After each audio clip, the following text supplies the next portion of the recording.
felt like your career goals are just out of reach? Like you're ready to make big moves, but not sure where to start? If so, you're in the right place. Welcome to the 12 Days of Career Goals, the leading online conference for advancing your career and reaching your career goals in 2025. I'm Teresa White, career clarity expert, 5-time certified career coach, and your host of the 12 Days of Career Goals. We are bringing together 21 of the most respected career growth experts to deliver the actionable steps, insider strategies, and confidence you need to land big wins in your career. From exclusive live sessions and video replays to a Slack community of like-minded professionals and practical resources you can implement right away, this conference is packed with everything you need to turn your career dreams into reality. And the best part? It's completely free if you register by December 30th. So grab your spot and let's dive into the 12 Days of Career Goals.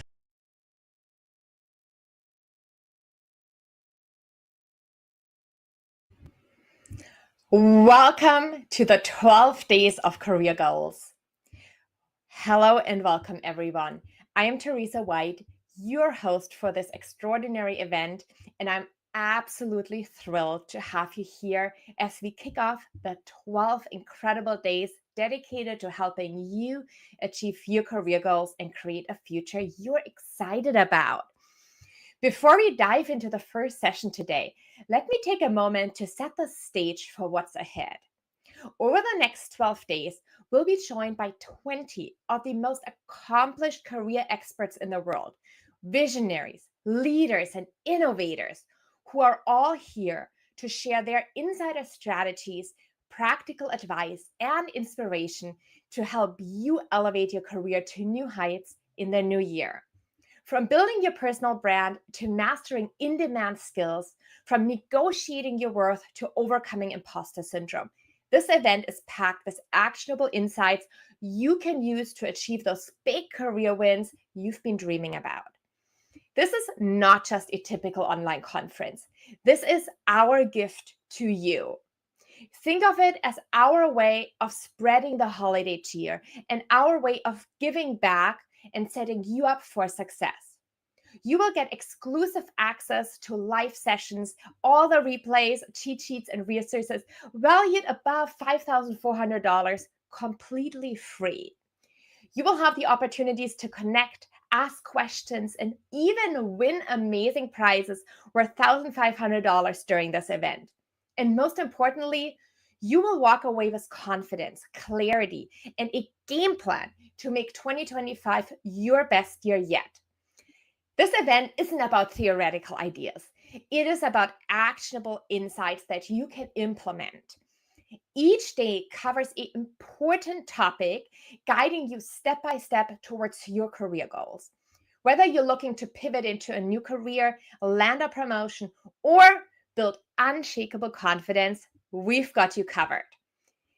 Today, we're starting strong with the incredible Jonathan Fields, the founder of Spark Endeavors and a world-renowned speaker who will show us how to find your spark and build a fulfilling career. Prepare to be inspired and discover how to turn your passion into action. Throughout the event, I encourage you to engage in our Slack community, ask questions, network, and share your wins. Together, we'll create a space that's not just motivating, but also filled with support and encouragement. So let's get started on this journey of discovery, growth, and success. Thank you for joining us. You've taken an incredible step forward by being here. Now, let's find that spark, set some bold goals, and make 2025 your most impactful year yet. It is my honor to introduce to you on this very special first day of the 12 Days of Career Goals, none other than the incredible Jonathan Fields. Jonathan Fields is a dad, husband, award-winning author, executive producer, and host of the top-ranked podcast Good Life Project, boasting more than 100 million listeners, streams, and views. In his popular Awake at the Wheel newsletter, Jonathan helps you feel more alive and less alone. He is also the founder of a series of companies focused on human potential, currently serving as CEO of Sparked Endeavors, where he developed the groundbreaking Sparketype assessment, which has been tapped by over 1 million individuals and organizations to identify, embrace, and cultivate work that makes people come alive. His latest book, Sparked: Discover Your Unique Imprint for Work That Makes You Come Alive, is both a rally cry and a field guide to reclaiming work as a source of meaning, joy, and possibility. Jonathan's work has been featured widely in the media, from the New York Times, Fast Company, Wall Street Journal, and the Harvard Business Review to Oprah Magazine, Success, Allure, Parade, Reader's Digest, and many, many more. Welcome, Jonathan, to the 12 Days of Career. It's so great to be here with you. Thanks for the invitation. Thank you for joining us today, Jonathan. It is such an honor to have you here. And I can't wait to hear all about the Sparketype assessment. It has changed my life. It has changed the life of so many of my clients. But before we go into the details of the Sparketype assessment, I'd love to start with learning more about your journey. And there are so many people who can point to a moment in their lives or might be currently in a moment where they feel stuck professionally or in their life and don't know what steps to take next. Can you share a time in your own journey where you felt like that and how that has shaped the path that brought you to where you are today?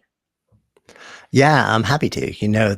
There are probably any number of those points in my journey. I have certainly changed careers many different times, had entire seasons in my career. But if I take a sort of a really big step back and a number of past lives ago, I was actually a lawyer working in New York City, and working in one of the largest firms in the world. Just kind of all day hours, not coming home all that often. And the work was interesting, but I was really just pushing myself to a point where I I literally ended up on a deal, and I was a securities lawyer. We were doing M&A and public offerings and things like this. And there was about a 3-week window where I went to work and I wasn't home all that much in that 3-week window. And I let my mental health fall apart. I let my physical health fall apart. And this is not an uncommon story, especially for folks who are younger in their careers and really striving to make a mark, to build a name, to find, some progress and some growth in it. And I lost sight of what really was important to me. And so all the things that really did matter to me, my relationships, my well-being, and doing work that I was genuinely interested in kind of fell by the wayside. And it all came to a head when we were on a deal and we were working pretty much the better part of 3 straight days without stop. And I felt inside my body a pain start to grow, literally just from the center of my body. By the end of those 3 days, I was doubled over, barely able to breathe. I knew something was really wrong. But we were on this deal and it had to happen. We had this incredible timeline and the stakes were incredibly high. So we kind of hit the button on the deal. I went home, passed out for a little bit, woke up and was still feeling absolutely awful. Went immediately in a cab to my physician who looked at me, examined me, and he turned a little bit white, took my hand and walked me down the hall to another specialist. And within a matter of a few hours, I was admitted into a hospital for emergency surgery because my intestines had basically become perforated. There was a huge infection that was brewing in the middle of my body, and it literally ate a hole through my intestines from the outside in. And thankfully, the surgery was successful and I recovered fully. But when your body literally rejects the career choices that you're making, at some point, you have to listen. Now, it's probably a little bit slow. I probably should have listened a little bit earlier, but as I recovered from that, I really started to feel like, okay, so before this, it's almost like I had the golden ticket. I was very fortunate. I was moving up in a career. I was working in a firm that was incredibly prestigious, really well-paying job, a path to partnership. And if you had told me then that I was, quote, stuck in this, I probably would have laughed. I would have said, like, this is everything I aspire to. This is all the things that people work so hard to get. And yet that same feeling kind of became a cage to me of my own creation, though. Like I felt like I couldn't get off this train because I'd put so much into it. And this moment was a huge wake up call for me. This was a moment where I said, like, this is not the way that I want to live, and started asking myself bigger questions. I even asked myself, is the carrot that's being dangled in front of me years down the road, like partnership, something I'm even interested in? And I started looking at the lives that oftentimes senior partners were living and asking myself, do I want those lives? And the answer was actually no, I didn't. So then what would I be working so hard for? So that was a huge awakening for me. And it made me realize that I wasn't stuck in the traditional sense, but I was stuck in a space and a time, and in a mode of looking at my work and my life that kept me from making a decision that would look outside of that, that look at what other possibilities might exist. So that all fell away during that moment in time. And I just started looking at like, what could I do that would be different? If I know how to work hard, if I was working 100 hours a week there for something I really wasn't invested in and really didn't care about, what if I took that same drive and actually refocus it on something that lit me up, you know? And that became the beginning of a journey that has eventually took me out of the law and over a period of decades through a series of different career paths. Thank you for sharing that story, Jonathan. This is incredible of how this moment in your life has brought you to where you are today.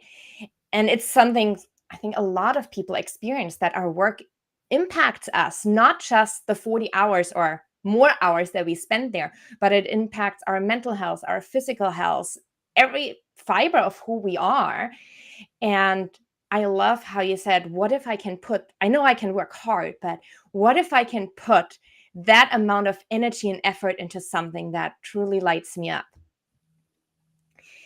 And fast forward to today, you've developed the Sparketype assessment, which has been taken by over 1 million people.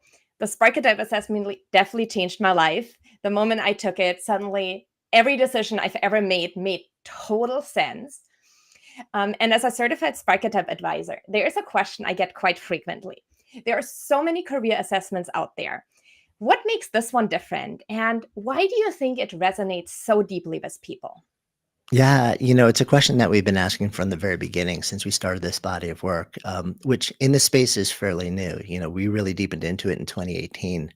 Um, there are a number of other assessments out there in the marketplace and many of them are great. And I look at them as all offering pieces of the identity puzzle. They help Mhm. us know a little bit more about who we are, what matters, what doesn't matter, how we show up, and how we often relate to other people. I think there's value in a lot of them. I think what makes the Sparketypes so different and what made it really stand out, and gain such fast traction in the marketplace of people trying to figure out what to do with their careers and lives is that it's very focused on something, that's much more narrow. Rather than being a general personality test or having a list of a whole bunch of different things, we're focused on identifying the underlying impulse for work that makes you come alive. And when I use the phrase come alive or sparked, and I often use them interchangeably, I'm talking about the sweet spot between five different component states. One is meaning or meaningfulness. One is energy and excitement. One is access to flow or the experience of absorption. One is express potential or performance. And the final one is purpose, more broadly, purpose in life. When we find that you can work in a way that allows you to experience elements of all five of those, it is a transformative work experience. So the Sparketypes is really about identifying what is the underlying impulse, the sort of the work DNA that drives you to invest effort in a meaningful way and that gives you these five feelings. And I think that's why it's really um, it has, as you shared, we're very fortunate, in a relatively short period of time, over 1 million people have taken this. We've worked with some of the biggest companies in the world and their leadership often, and they're using their own assessments that they've developed in-house and a wide range of others. And they bring us in because they're seeing the Sparketypes give them something different that adds to the information set in a really helpful and also usable, actionable way.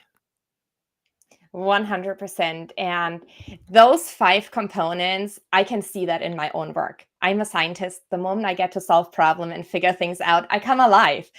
I can't even talk about it without it spreading a smile over my face. And as you said, I had that feeling in my own journey before coming across the Sparketype assessment, I've taken all the different assessments out there. And as you said, they're all puzzle pieces, but there was always a puzzle piece missing. And the Sparketype assessment for me was that one missing puzzle piece that suddenly everything made sense. So you shared that your work draws from nearly 1 million individuals and 50 million data points, which I do believe is another reason that makes the Sparketype assessment so accurate. Um, and you have done so much research on what makes people come alive in their careers. Were there any surprising or maybe even counterintuitive insights that you've uncovered from all this research? It's funny, and I love this question. I'll give you a bit of a counterintuitive answer here. And I think one of the biggest surprises for me was how unsurprising the results people get tend to be. Mhm. The when people when you take the assessment, by the way, it's freely available for anyone. So when you take the assessment, you find out basically these three component parts of what we call your Sparketype profile. And and the single biggest word that we hear in response to this is people use the word validated. Now, no person can validate another person. I don't believe that. But what we do is essentially we built a tool that serves effectively as a truth-telling mirror that reflects back to somebody something that has always been true for them, something that they've probably known since they were a little kid and has stayed with them for their whole lives, but often either walked away from, suppressed, stifled, or ignored, sometimes even entirely denied, maybe because of expectations of others or what they felt was appropriate or inappropriate in terms of how they showed up in work and life. They kind of set it aside. And when they get that result, I can't tell you how many emails or messages we've had with people saying, like, I was in tears because um, you basically reflected back to me something that I've always known to be true, but was told was either wrong or false. And now you're saying, "No, this is real and it matters." And I think that was a big surprise to me is that once you simply reflect this back to someone in a way that's clear and really resonates, it lands almost immediately as being true. And people experience that. So it's very rare that somebody is actually surprised by the Sparketype profile. It's usually the fact that they recognize themselves in it immediately, and there's a sense of validation that they move forward with. This is a response I've also gotten from many clients or people that have taken the Sparketype assessment. And another thing I hear a lot from people is it finally gave them words to express what they kind of knew. And they didn't really have the words or the language to talk about it.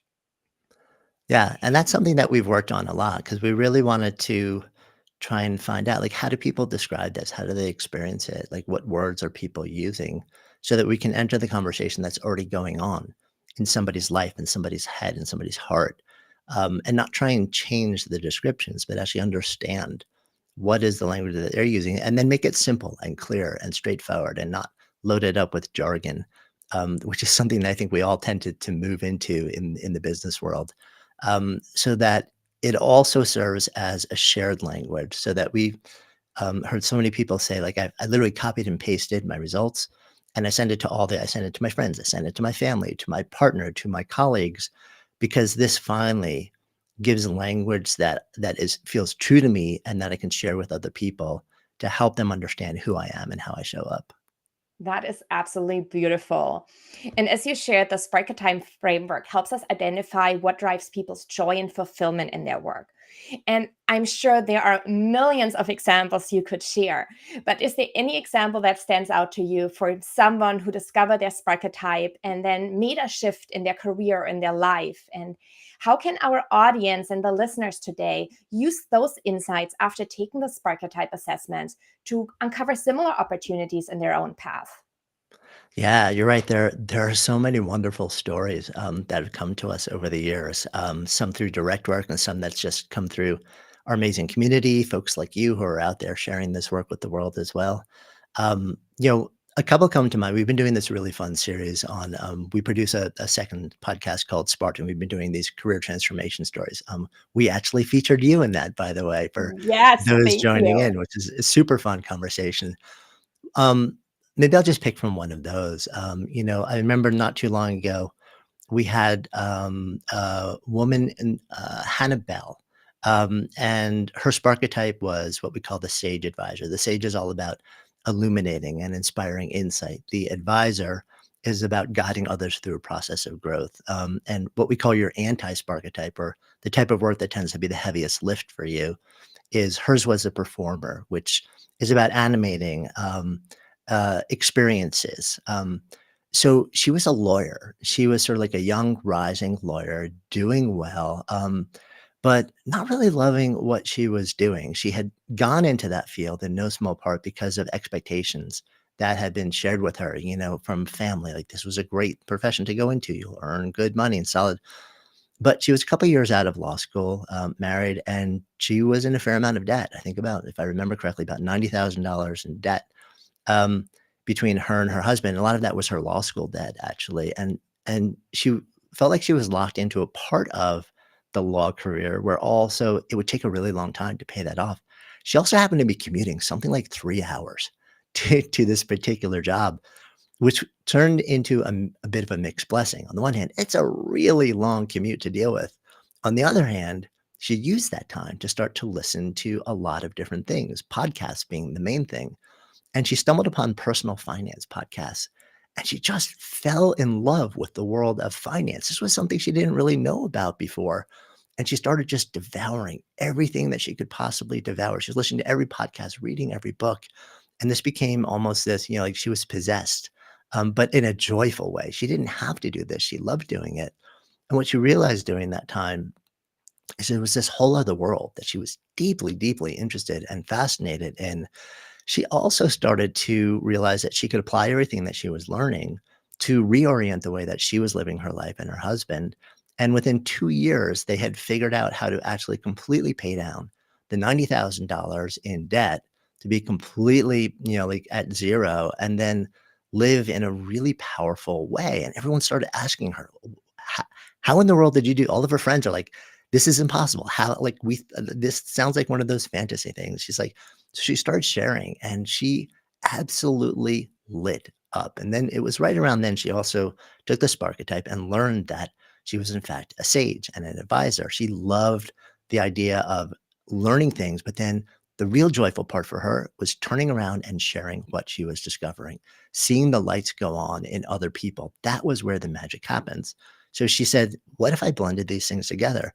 A deep interest in this new world of finance and personal finance, and a passion for stepping into sage mode and really sharing everything that I know.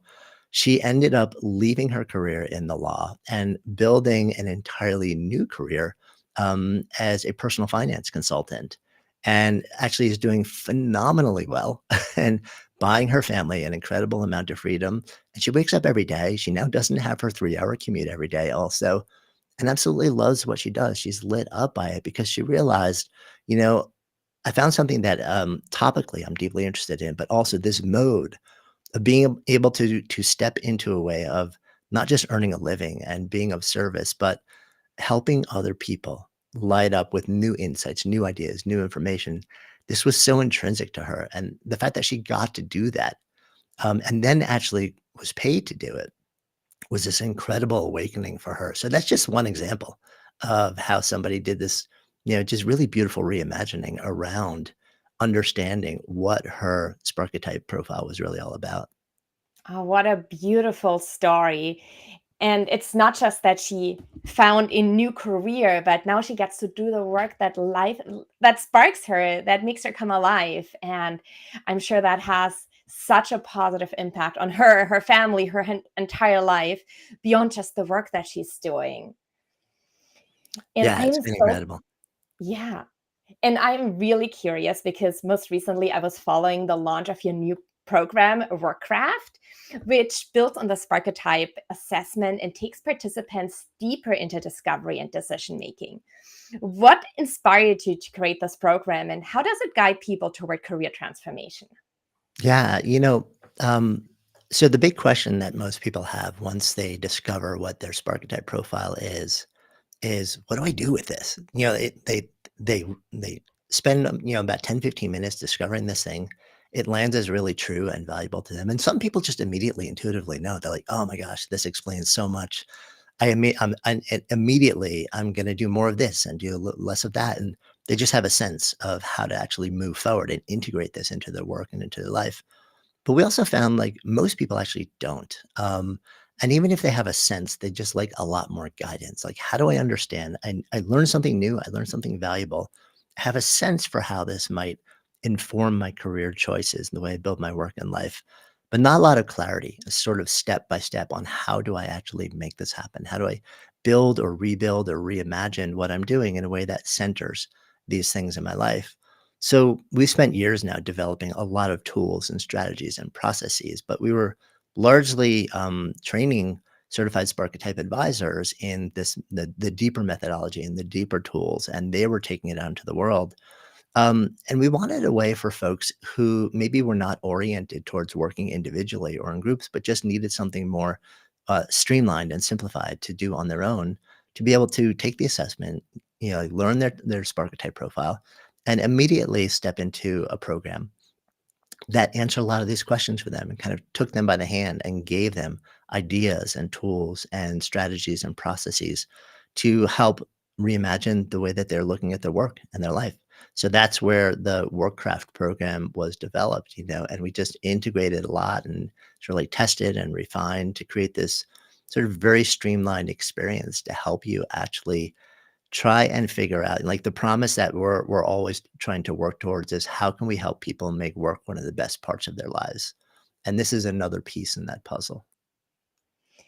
It is beautiful. All the tools that you've developed are absolutely incredible. And I'm wondering, for someone right now who's listening and feeling disconnected from their work or unfulfilled and has that hope that maybe one day life could be the best part of their life, where can they start? What is the first step that they can take today to start finding their spark and finding a career that they actually love and that makes them come alive? Yeah, well, I think the first step for pretty much everyone is self-discovery. Now, whether that's a Sparketype assessment, some other assessment, working with a coach, whatever that may be, reading books, listening to podcasts, that, a great first step is really just discovering what drives you. I could easily say, well, go discover your Sparketype, go take the assessment. It's 10 minutes of your life, it's free, and you'll learn something interesting and new. Um, I think a really interesting part of the process, no matter what you do also, can also be some version of a 7-day journal. Now, in our body of work, we call this a spark and stifle journal, where basically for 7 days, and you can do this on a notes app, you can do it on a journal, a written journal, whatever it is, where you like to just jot down quick notes. But you take a week and, you just note really quickly as you're moving through the day, what's making you come alive and what's sort of like dampening your spark. Like, what is sparking you, what is stifling you, and you do that as accurately as you can. You don't have to be maniacal about it, but some people love to be super precise. Like, way back in my lawyer days, we build in 6-minute increments, so like you learn how to actually track your time very precisely. Most people do not do that and don't wanna do it, so just be as sort of, like, accurate as you can, but it's incredibly eye-opening, because what tends to happen is we have some idea of how we think we spend our time, and we have some sense of what we think lights us up and empties us out. But when we actually start to track it in a meaningful way and write it down, you can almost give yourself a score, like 1 to 10, how much did this light me up? And 1 to 10, how much does this empty me out as you're doing different activities and tasks and experiences? And then you start to look at it, it makes it much more objective. And you start to see all sorts of things that you just never realized about your day-to-day experience of work and more broadly of life. Then when you reflect on this over a period of a week, it's incredibly eye-opening as a first, very accessible, like, opening move that almost anybody can do. Thank you for sharing this. It is an exercise I love and guided so many of my clients through as well. And one of the beautiful insights that I hear a lot is that people realize that not everything they are really good and skilled at is something that lights them up. Sometimes they are, but sometimes there's things they are so good at and do a lot of, and there are actually things that empty them out. Do you have that experience as well, that there is a that being good at something does not equal this making you come alive? Oh, yeah. I mean, 100%. I am a sort of a after my stint in the law, for the better part of 30 years, I've been an entrepreneur. So I founded a whole bunch of different businesses and done all sorts of different things.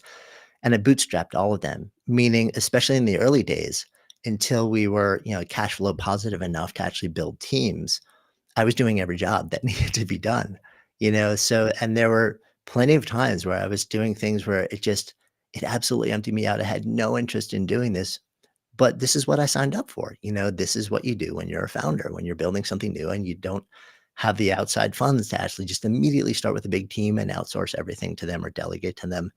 So there's so many times when I've done all sorts of work. Like my anti-Sparketype is what we call the essentialist, which is all about creating order from chaos. It's about systems and process and clarity and utility. And I love when I can work in a context or in a culture and environment where that's in place. I don't like to be the person who actually has to create that. So on Good Life Project podcast, my executive producer actually is that person and she loves this. So we work really well together. But in the beginning, I had to do all of that. So there are so many where I've had to do and effectively over time, read it was, what it wasn't. And then as soon as I could, find ways to almost buy myself out of it. And now I have to ask for our audience, what is your primary Sparketype and what is the thing that makes you come alive the most? Yeah, so I'm what we call a maker, and that's all about making ideas manifest. I wake up in the morning, I open my eyes, and I basically look around, and I'm like, "That's that. Here's something to be created. Here's something to be created. Here's something." And so I am not somebody who's ever dealt with boredom in life or trying to figure out like what should I do. It's always more of a matter of how do I narrow down the field of possibilities so that I'm not just so scattered and so diluted in what I'm doing so that I can make a meaningful difference in a smaller number of things that I can just devote that maker energy to. And you've devoted that into so many incredibly meaningful projects.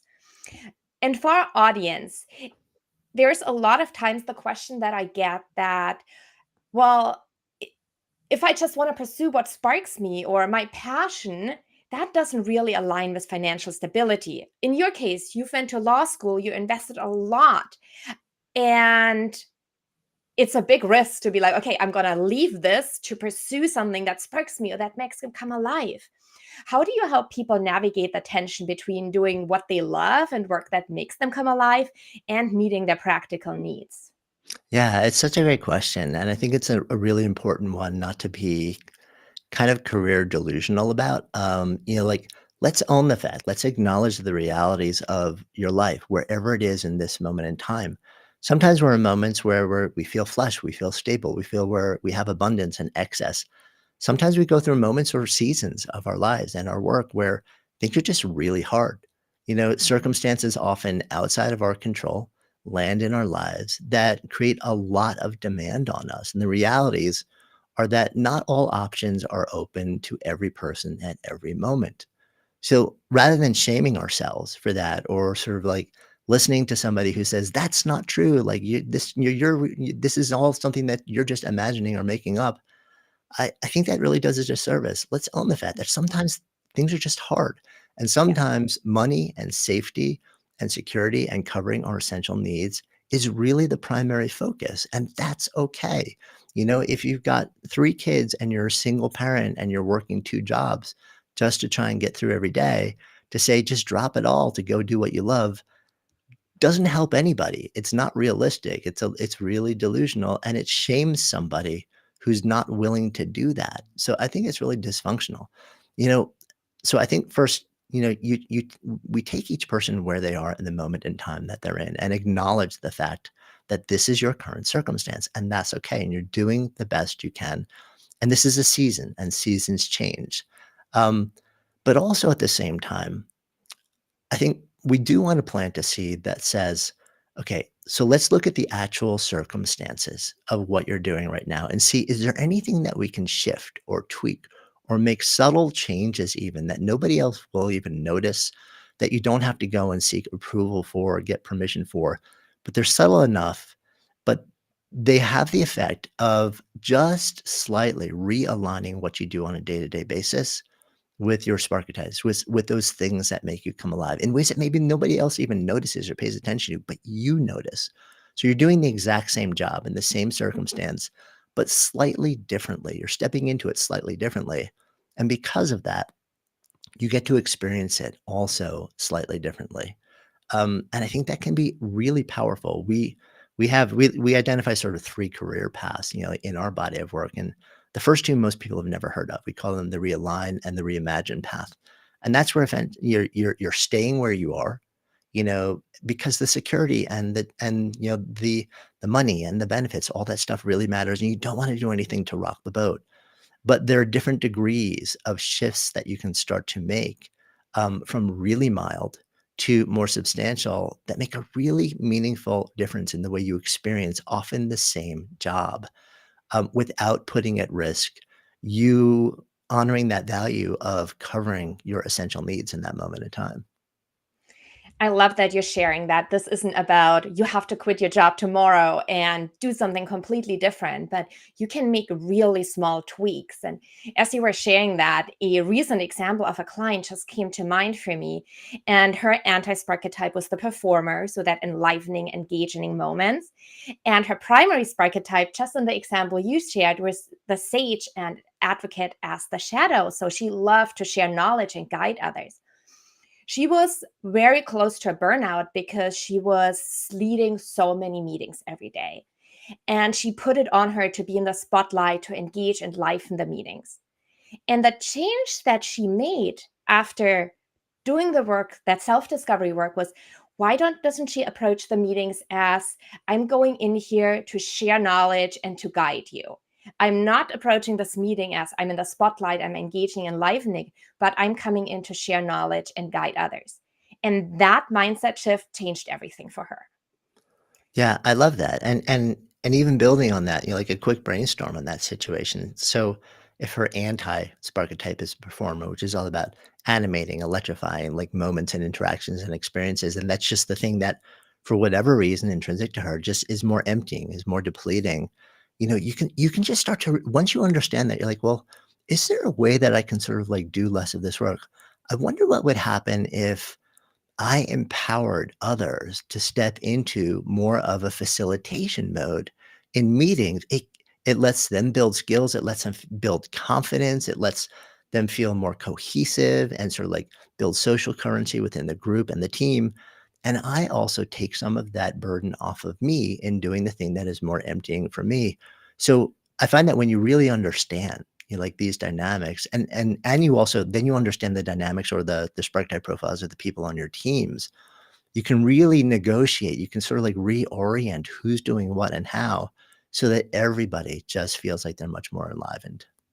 Yes, and this is perfect because that was actually the second step she took, Oh, I was love after that. she shifted her mindset, she let her team step up, and they're now rotating the leadership role of the meetings.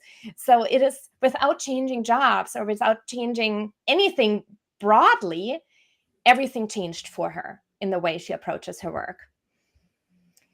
And now as we head into 2025, so we're at the end of a year, and a lot of people are setting big goals for 2025. But at this point, they might also feel overwhelmed of like, okay, this is all the things I want to accomplish in the new year.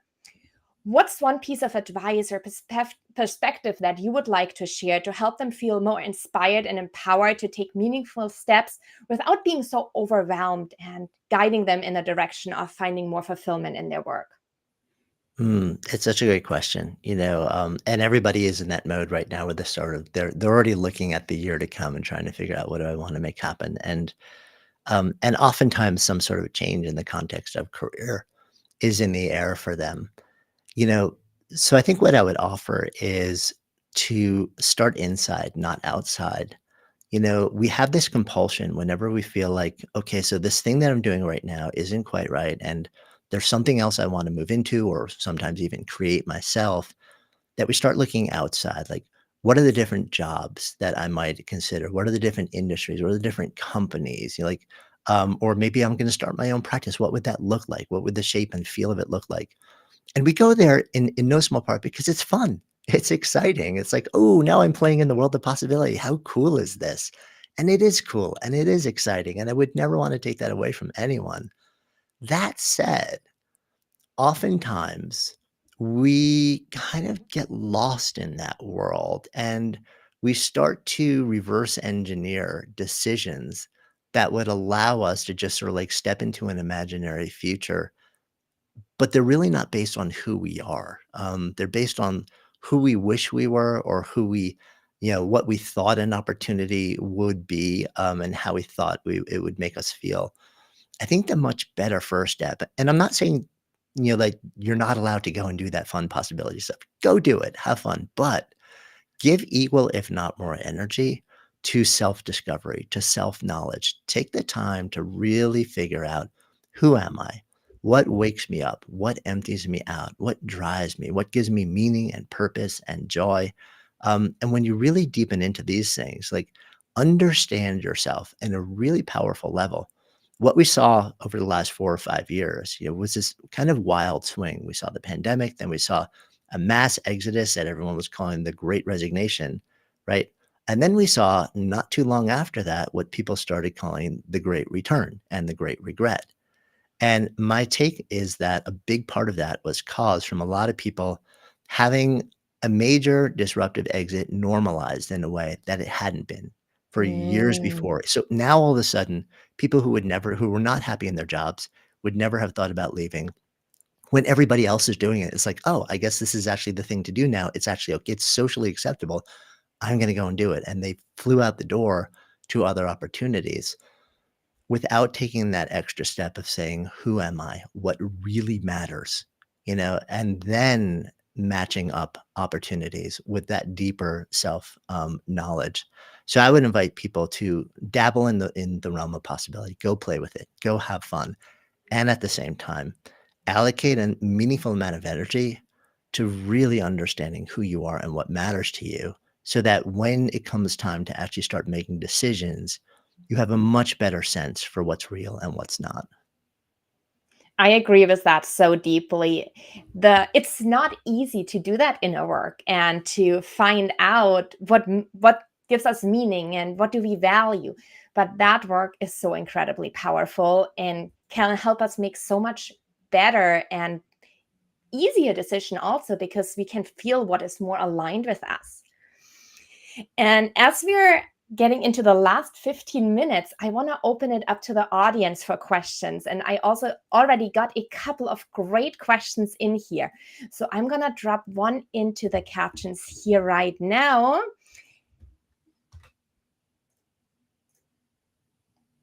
So the first question that we got from our audience is, if I'm currently in a role that harnesses my anti-Sparketype, what can I do in the meantime to utilize my primary and shadow Sparketypes? Such a great question, and it's a question that comes up fairly often. A lot of times people don't realize that they're in a role. A lot of times people don't realize that they actually have this thing called their anti-Sparketype. And again, Um, the anti-Sparketype is the impulse that we all have for a particular type of work that tends to empty us out more than it fills us. It's the heaviest lift, requires the greatest amount of motivation to get us to do it. And when we do it, it often requires the greatest amount of recovery also afterwards. Recovery that often we don't get and we don't give ourselves. So we can tip towards burnout much more quickly if we find ourselves doing a lot of the work of our anti-Sparketype. So, we talk about, a couple of different things. One is, how can we dance with the anti-Sparketype in a way that, lets it feel like less of a burden? And also, how can we then do more of the work of our primary and shadow, the things that fill us up, at the same time? Let me talk about, the anti-Sparketype a little bit more and some sort of navigating that, because most people look at that and they're like, "Well, okay, so I did a 7-day journal or an audit of what I'm doing. I realized that, you know, 50% of the work that I'm doing on any given day is actually the work of my anti-Sparketype." Sadly, that wouldn't be entirely unusual, but that can also be a really brutal experience for most people. It literally means that half of your days, you're doing work that empties you out. So what do you do about that? So a couple things come to mind right away. One is, ask the fundamental question. And this goes a little bit to that example that you just gave, Teresa, of your client who was leading the meetings. Like, is there an opportunity to delegate any of this work in a meaningful way? Who else on my team actually might love this kind of work or really grow from it or benefit from it, that we might be able to I might be able to actually share that work with them. And maybe it means actually doing a bit of a trade, and now I'm gonna take on some of what they're doing. Um, the other thing that you can ask is, "Can I do what I'm doing differently so that it doesn't actually require me to do these things?" We look at, can I automate or systematize the parts of the work that are heavily anti-Sparketype related? Because if you keep doing the same thing that is emptying you out every day, day after day, it's brutal. But if you do it once or twice, or maybe you do it every day for a week, and then you figure out how to actually create a system or automate that exact process so that most of it then can be done on an automated basis or a much more systematic basis without you really having to be in the mix nearly as much. All the work still gets done and you relieve a lot of the burden of it. We've seen another thing happen, which is really fascinating to us, which is that some people will actually completely dive into the work of their anti-Sparketype.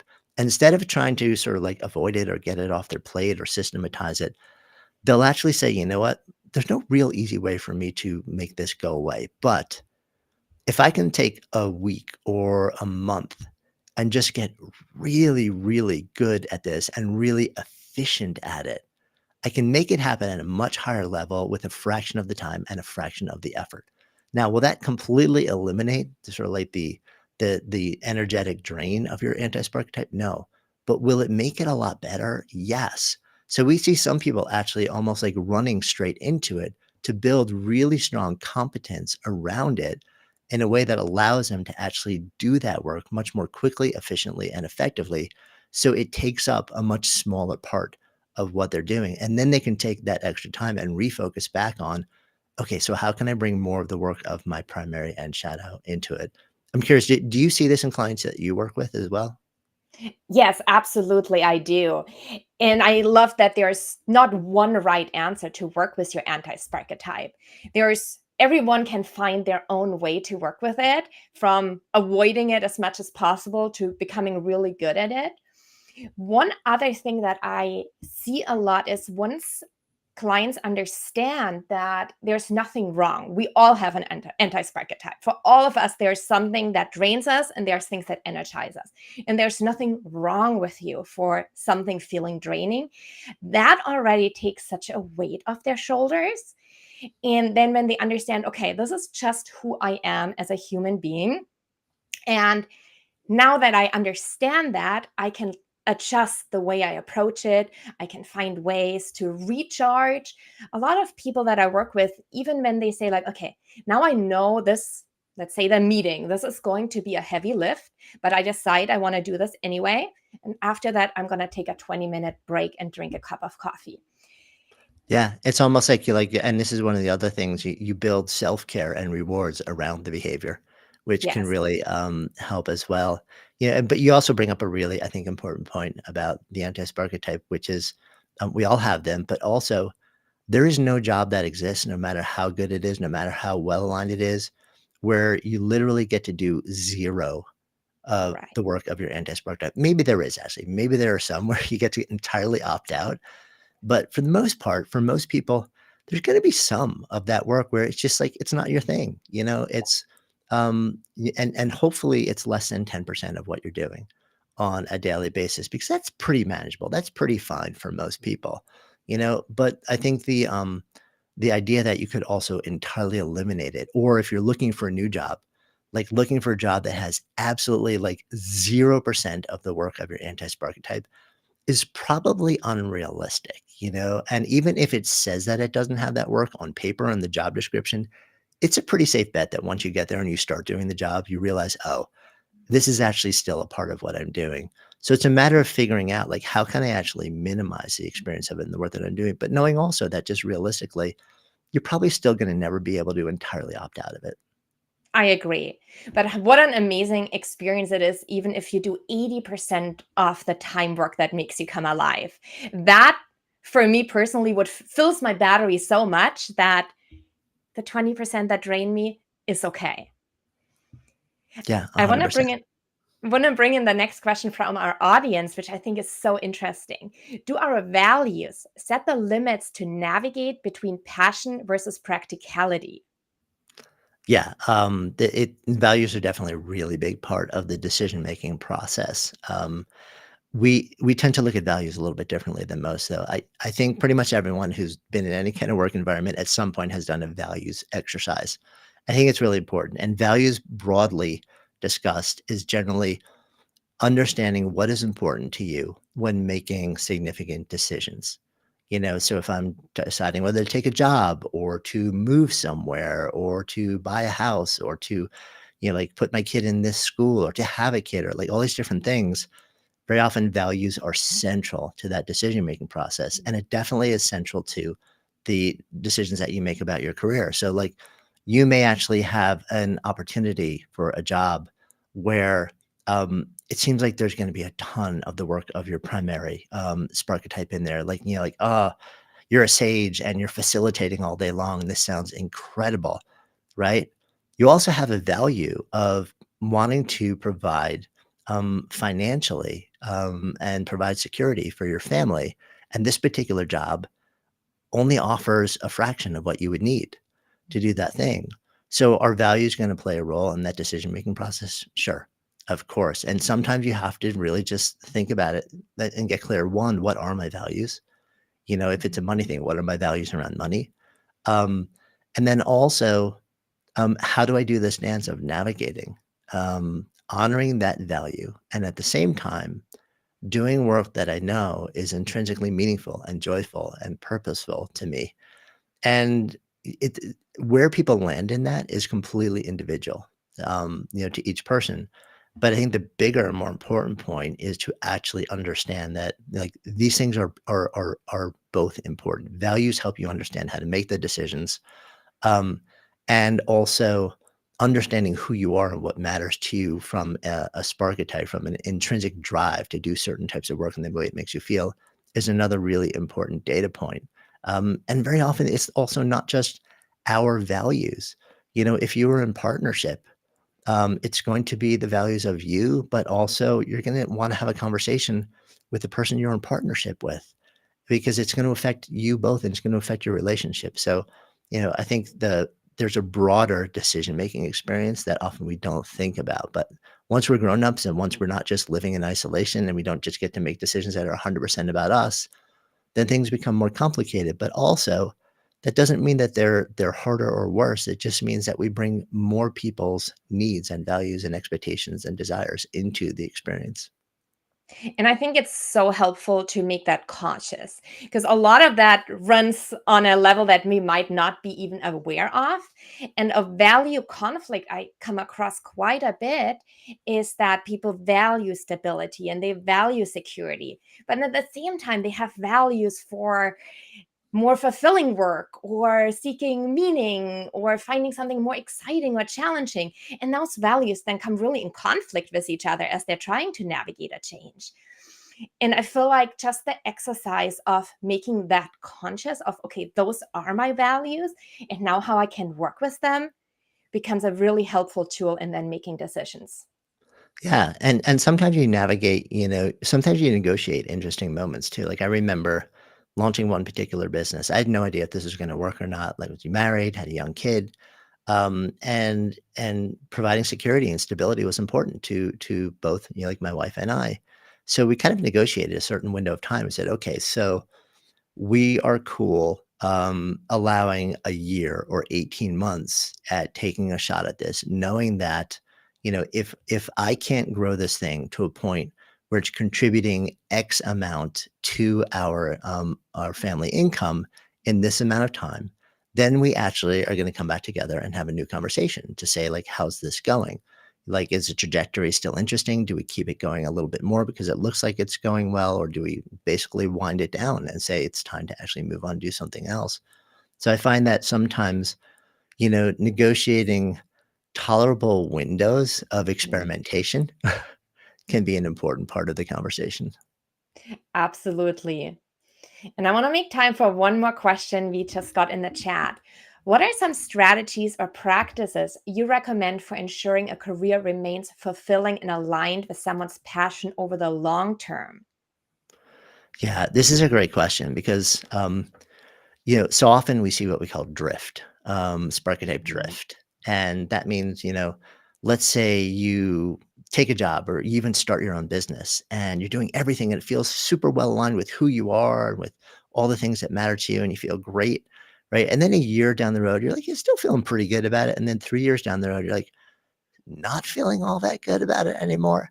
Um, and so what we really strongly recommend is doing very regular check-ins. I think um, every 6 months is a bare minimum for this. Quarterly, I think, is even better, where you basically every quarter or every 6 months, you're kind of zooming the lens out and saying, "How's this going?" Like, are the things that were really lighting me up before still true to the experience that I'm having today? If so, great, keep on keeping on. If not, where are they differing? Where is the drift happening? And then you ask the question, are there things that I can do? Are there actions that I can take or shifts that I can say yes to that would allow me to sort of bring it back onto the rails, bring it back into alignment so that I feel good again showing up? And sometimes it takes some creativity, sometimes it takes some movement, but my take is that the more regularly you do that, the less far off the rails we go before we have an opportunity to actually correct course, and the easier it is and the less pain we endure in that process. That's a really good exercise to do that on a regular basis and not drift. And I think we're all guilty of sometimes, not even guilty, it's just a habit that we tend to drift. And this opportunity came our way, or I took this job, and we just drift in our careers, even if you originally really planned it and we're very conscious about which decisions we're making. So to have these regular check-ins and making sure like, oh, I'm still on track or I'm still doing the work that lights me up is incredibly important. And we're also allowed to change and grow. Maybe work that felt super aligned 5 years ago isn't the same, that it doesn't feel the same today or will feel the same in 5 years. Yeah, so agree. I think it's just really, it's good to be realistic about all of these different things. Like, I love to live and play in the world of possibility, and at the same time, I always want that to be informed by something that's grounded and real so that I'm responding to like actual information rather than never even thinking about information at all or never even assessing what's real and what's not. Thank you, Jonathan. This was incredible hearing your insights and motivation and empowerment and advice for our listeners. And I'm sure our listeners are dying to find out more about you and connect with you and learn more about the work you do. Where can they find you? Yeah, well, thanks so much for the invitation to join, and thanks for everybody for joining in with us. I'm pretty easy to find if you type in Jonathan Fields online or at Jonathan Fields, pretty much on any social platform. Good Life Project podcast or Spark podcast is where you can find us producing on a weekly basis. And if you're curious about taking the Spark Type assessment, it's just freely available for anyone at sparketype.com. But really, the probably just literally typing in my name will get you where you need to go.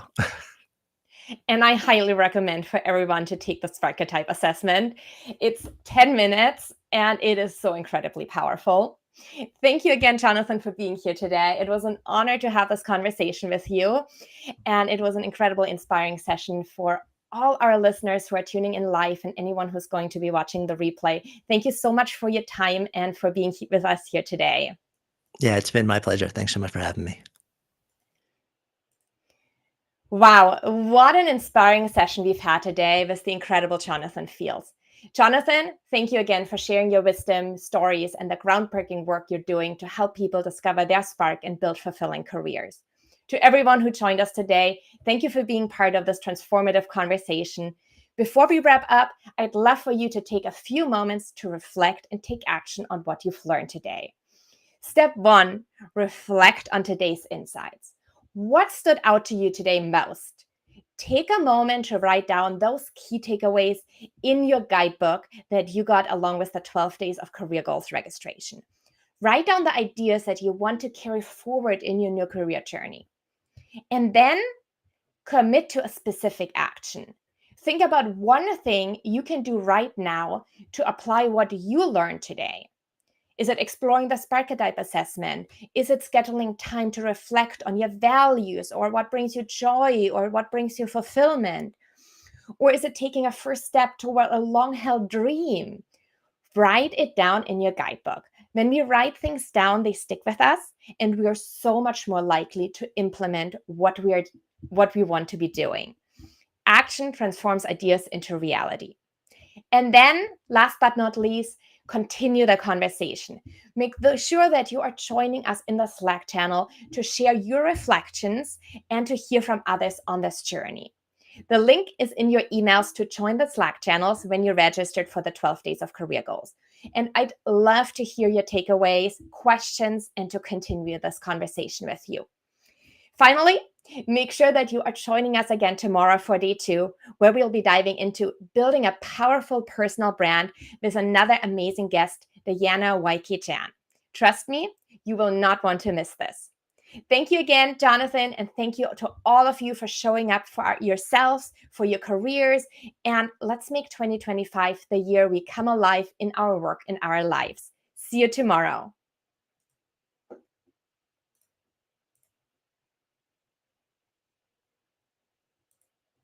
And that's a wrap on today's session of the 12 days of career goals.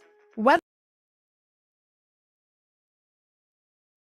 the next step is confidence, I hope today's insights sparked some inspiration and gave you the tools to make it happen. Before you go, take a moment to share your biggest takeaway in our Slack community. Your reflections might just inspire someone else.